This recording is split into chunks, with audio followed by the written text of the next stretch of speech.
ಸಣ್ಣ ಪ್ರಯತ್ನ ನಮ್ಮ ಹೆಲೋ ಹಿಂದೂ ತಂಡದಿಂದ ಆಗ್ತಾ ಇದೆ. ಇವತ್ತು ನಾವು ಬಂದಿರುವಂತಹ ಶಿಡ್ಲಘಟ್ಟ ವಿಧಾನಸಭಾ ಕ್ಷೇತ್ರದ ಶಾಸಕರು.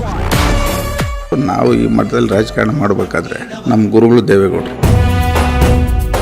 ದೇವೇಗೌಡರು ನಾವಿಬ್ಬರು ಒಂದೇ ಫೋನ್ ಯೂಸ್ ಮಾಡೋದು. ನಾವು ಒಂದು ಕಿತ ತಗೊಂಡ್ರೆ 4 ಫೋನ್ ತಗೊಂತೀವಿ, 2 ತಗೊಂತೀವಿ. ಅವ್ರು ಒಂದು ನನಗೊಂದು.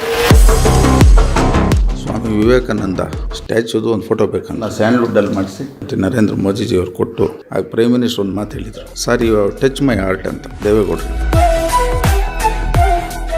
ಬ್ರದರ್ಸ್ಗಳ ಬಲ ಹೇಗಿದೆ ಸರ್ ತಮಗೆ? ನಾವಿರೋವರೆಗೂ ಜೊತೆಯಲ್ಲಿ ಕೂಡ ಒಟ್ಟು ಕುಟುಂಬದಲ್ಲಿರ್ಬೇಕನ್ನೋದು ನಮ್ಮ ಆಸೆ. ಜೀವ ಅಂತ ಅಣ್ಣನ ಪಡೆದಿರೋದು ನಮ್ದೊಂದು ಪುಣ್ಯ ಅಂತ ಹೇಳ್ಬೋದು. ಉಪನ್ಯಾಸಕರಿಗೆ ಕೊಡಬೇಕಾದಂಥ ಹಣವನ್ನು ನಾನೇ ಕೊಡ್ತೀನಿ. 2,14,000 ನನ್ನ ಸ್ಯಾಲ್ರಿ ಬರ್ತದೆ. ಇದೆಲ್ಲ ವಿದ್ಯಾಭ್ಯಾಸಕ್ಕೆ ಕೊಡ್ತೀನಿ. ಗನ್ಮ್ಯಾನ್ ಯಾಕೋ ತಗೊಂಡಿಲ್ವಂತಲ್ಲ, ಯಾಕೆ? ಈ ಕ್ಷೇತ್ರ ಜನಗಳ ಕಾಯಕ್ಕೆ ನಾನೇ ಗನ್ಮ್ಯಾನ್. ಅವರ ಟೆರೆಸ್ ಮೇಲಿಂದ ಮೇಲೂರನ್ನು ತೋರಿಸ್ತೀನಿ, ಹೇಗಿರ್ತದೆ ಮೇಲೂರು ಅಂತ. ಮನೆಯಲ್ಲಿ ಮಕ್ಕಳಿದ್ದರೆ ಅದನ್ನು ವರ್ಣಿಸೋದಕ್ಕೆ ಆಗೋದಿಲ್ಲ ಅಂತಾರೆ. ಹೇಗೆ ವರ್ಣಿಸ್ತೀರಿ ನೀವು ಅದನ್ನು? ಅದು ಹೇಳ್ಬಾರ್ದು. ಪ್ರತಿದಿನ